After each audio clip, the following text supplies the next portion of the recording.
অবসরপ্রাপ্ত সরকারি কর্মচারীদের বিভিন্ন দাবি দাওয়া সমস্যা এবং সামাজিক বিভিন্ন বিষয় নিয়ে তুলে ধরতে রাজধানী আগরতলার মুক্তধারা অডিটোরিয়ামে অনুষ্ঠিত হয়েছে convention. Forum of civil pensioners association Tripura শাখার উদ্যোগে আয়োজিত এই কর্মসূচিতে বিভিন্ন প্রান্ত থেকে অবসরপ্রাপ্ত কর্মচারীরা অংশগ্রহণ করেছে। এদিন অনুষ্ঠানে বক্তারা বলেন যে অবসর গ্রহণের পর বহু পেনশনভোগী আর্থিক ও প্রশাসনিক নানান সমস্যার সম্মুখীন হচ্ছেন। নিয়মিত পেনশন প্রদান থেকে শুরু করে চিকিৎসা সুবিধা আরো বিভিন্ন বিষয় এদিন তারা তুলে ধরেছেন। কি রয়েছে বক্তব্য শুনুন। আমি আমার সর্বভারতীয় যে সংগঠন national coordination committee of pensioners association, তার আহ্বানে আমাদের এই যে ত্রিপুরা স্টেট লেভেল যে কনভেনশনটা হচ্ছে, তার মাধ্যমে আমাদের সর্বভারতীয় যে প্রোগ্রাম, তারই একটা অংশ হিসেবে আজকে এখানে স্টেট লেভেল কনভেনশন হচ্ছে।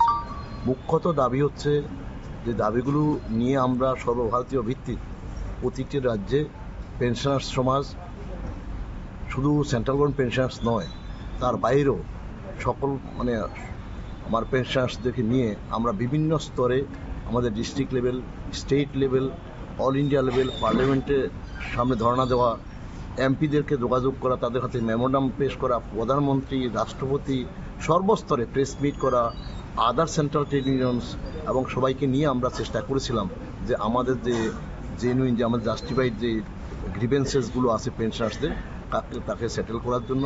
বিশেষত আমাদের এই মুহূর্তে যে আমাদের যে পেনশন সিস্টেমটা আছে, ওল্ড পেনশন স্কিম, তার যে নিয়মাবলী আছে।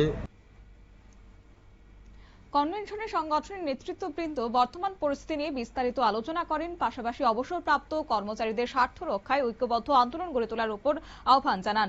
এছাড়াও সংশ্লিষ্ট দপ্তরের দৃষ্টি আকর্ষণ করে দ্রুত সমস্যাগুলি সমাধানের দাবি জানানো হয় এদিনের অনুষ্ঠান থেকে।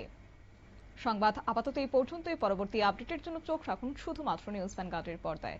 নমস্কার।